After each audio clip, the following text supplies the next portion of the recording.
Zdravo, Mojmir.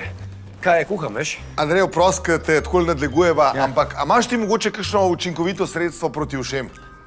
Nimam, žal. Zakaj pa? Kaj imaš uši mali? Ne, ne še. Veš kaj, na šoli so napovedali izbruh epidemije uši, a ne? Veš, in moram ukrepati preventivno, ne? Ja, in kaj? A veš, po en stran ne bi rad debelil denarnice tem farmacevskim družbam, ne? A veš, po drugi strani me pa bolj naravne stvari zanima. A imaš mogoče kakšen tak babični recept ali pa kakšno naravno zdravilo proti... Imam. Tu počakajte.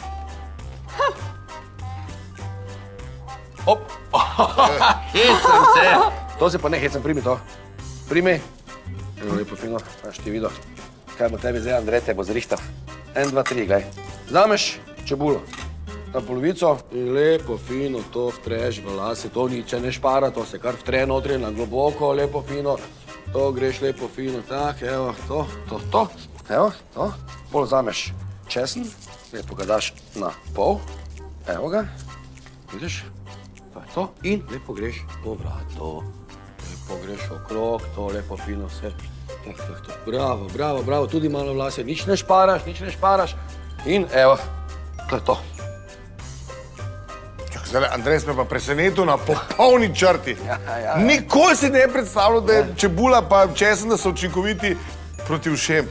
Ja, ne, se to ni proti ušem, veš. To je nasplošno odbojno sredstvo, bi tako rekel jaz. To je v bistvu proti obiskom, ne? Se veš, ne? Ni obiskov, ni uši.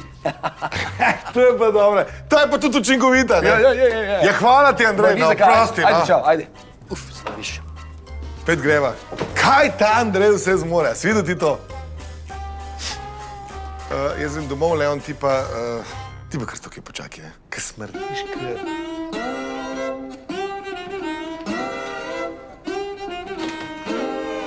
Marta, Leon pa zunaj pred vrati uši preganja.